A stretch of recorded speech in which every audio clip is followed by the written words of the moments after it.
Hi, it's me, the big guy, right here on Cardboard Meditation. I got my Tiger Empire shirt on.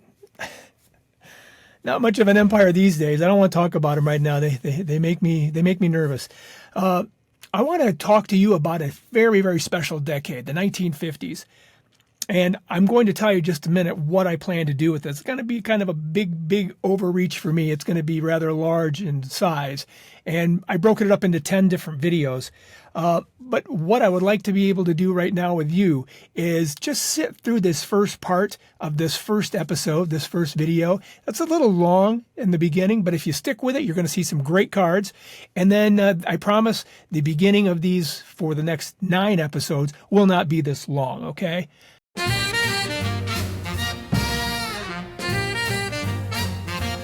Those 10 years let us twist, there they let us cruise.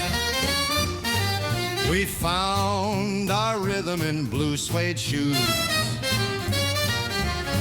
leather jackets and slick back hair. You really had to be there or be square. We got lost in the 50s when everything was nifty and a dime could buy 2 packs of cards. We had our favorite team.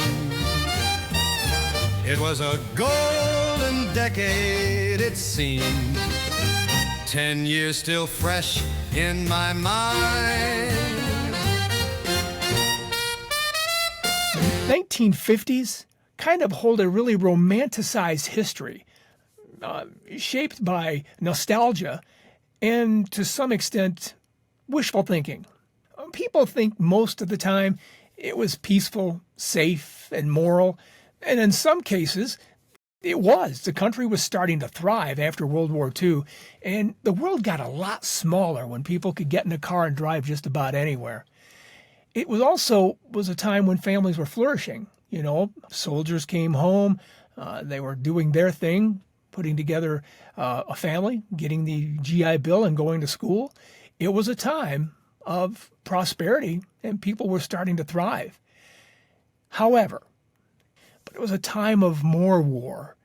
Now, with the specter of mushroom clouds, there were diseases, one of which was killing children, lynchings, spying, and then we created new enemies that are still dangerous today. So why do you think this was thought of as the greatest decade in history? Well, there was prosperity and social stability, a sense of optimism from the people that raised a family then and those kids that grew up then. Also, pop culture kind of cultivated a false narrative of the decade. You know, movies like Rebel Without a Cause, Grease, TV shows like Father Knows Best, The Adventures of Ozzie and Harriet. They all kind of fabricated an imagined narrative. Leather jackets, poodle skirts, saddle shoes, they were the uniform of the youth during the fabulous 50s. And all of these components and more combined to create, what seemed to be a real serene time that wasn't entirely real. But one thing was real: baseball. 1950s baseball was great, and it was a decade of big change, big events, and big heroes, and it was all documented on baseball cards. Now, I'm going to take the decade apart year by year and highlight a couple of things that happened during each year, and then show you some baseball cards that mark the passage of one fabulous summer year after year after year. So, you ready to go back to the 1950s? All right, meet me out in the driveway right there at the DeLorean. And wait a minute, we can get there from here. So why don't we start with 1950? So when the decade started, so did the next war. The Korean War started in 1950. Some will say that it wasn't a war. They'll call it an armed conflict. But did young people go off to battle far away for a very blurry reason? Yeah, that's a war. A senator had started to claim that the government was rife with communists inside the government. His name was Joseph McCarthy, and he claimed that the government was full of Reds, and I don't mean the ones from Cincinnati. He just said that the country was full of communists, and he went out to roust a bunch of people who turned out to be innocent Americans and he ruined a lot of careers. It was also a year when Charles Schulz introduced us to the really happy beagle, Snoopy. One more thing was important that year. It's probably one of the most important things you use all the time in your baseball card hobby. Diners Club created the very first modern credit card. Where would we be without our credit cards? Well, we'd probably be debt-free, but we also would have fewer cards, I think. In baseball news, the Yankees just powered past the Phillies in 4 games, sweeping the World Series in 1950. Phil Rizzuto of the New York Yankees was the AL MVP, and Jim Constanti, pitcher of the Philadelphia Phillies, was the NL MVP. Now, the Cy Young Award voting didn't start until 1956, so that's why you saw a pitcher here as an MVP. Rookies of the year were Walt Dropo, the Moose of the Red Sox of the American League, and Sam Jethro of the Negro League, transferred over and was the Rookie of the Year for the Boston Braves in the National League. Now, one of the best card sets, now this is just my opinion. I know it's just my opinion, so please, if you've got an opinion, drop it in the comments. I'd like to know. But I think that this is the best looking card set of the 1950s, except for the 1953 color Bowmans. But this is a beautiful set. The 1950 Bowman Gum Company cards. Yeah, these cards are a little bit on the small side, smaller than we're accustomed to today. They were 2 1/16 by 2 1/2. That's not quite a square. And they were the same size as the 1948 and 49 Bowmans. Bowman contracted with artists to go ahead and create these beautiful paintings based on some black and white photographs that they had. So how many times have you heard other YouTube content creators, other YouTuber fans, your friends, anybody say when they looked at some of these cards and say, these are like little tiny works of art? Well, they are little tiny works of art. They are works of art. In fact, there's an entire collection of cards on display at the Metropolitan Museum of Art in New York City. It's been there for a long time, and that collection is going to remain there. It was a collection that used to belong to Jefferson R. Burdick. He was the father of card collecting, really. That's the guy who started the American Card Catalog that a lot of us vintage collectors depend on. So if you ever want to see something that's really amazing, go to the Metropolitan Museum of Art, because they have baseball cards on display. And this is how baseball cards should be done. The Bowman Gum Company figured out how to print all 252 cards on 7 sheets. Each sheet had 36 cards. So they could print them all without having to reprint cards from earlier series. That's what they did in the 1948 and 49 cards. It was a step up in production, and it made things a lot easier and a lot nicer for collectors. These beautiful cards were distributed nationally in 1-cent and 5-cent packages. And here's a strange little picadillo. Just like most sets created in the 50s and 60s and 70s, cards weren't printed in equal quantity. Instead of the high numbers being the rare cards, the card series from the end of the series, it's the first 72 cards of this set that are more scarce. And that's where all the big stars are.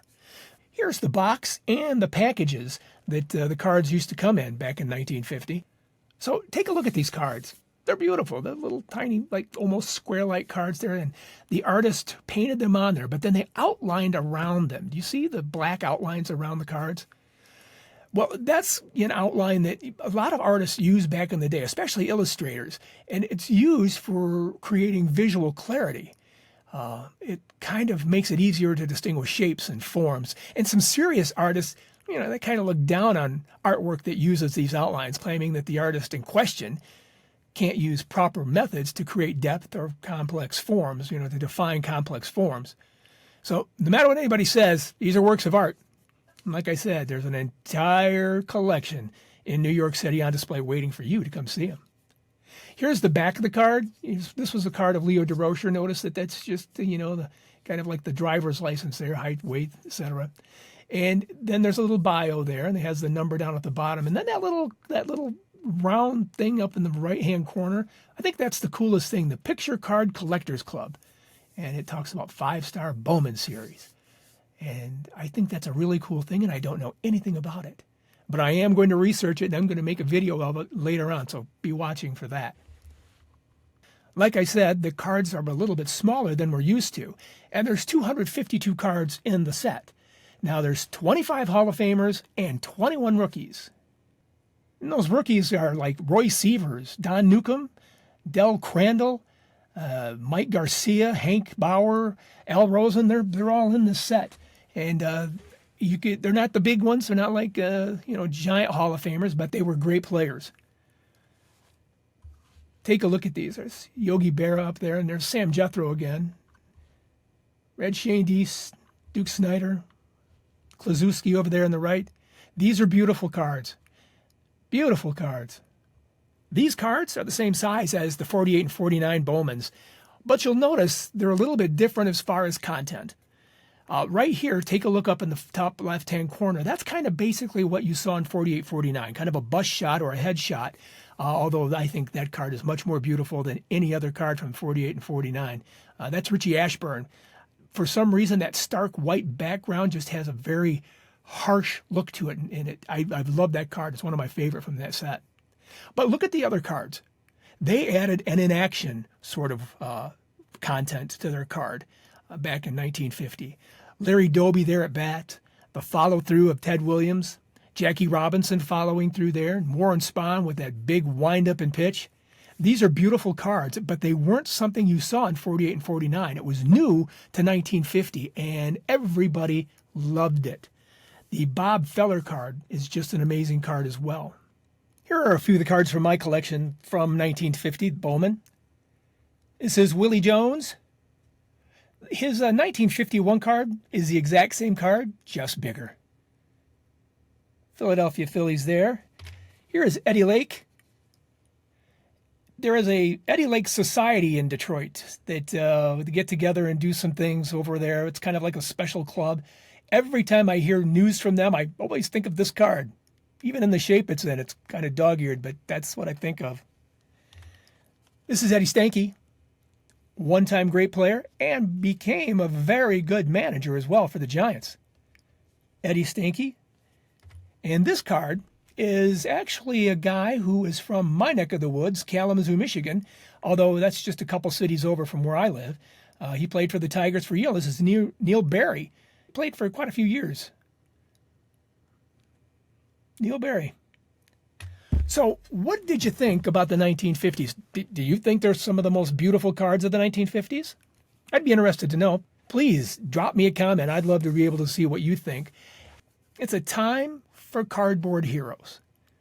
It was a time, 10 years of cardboard heroes. But it was also a time for heroes for you and me.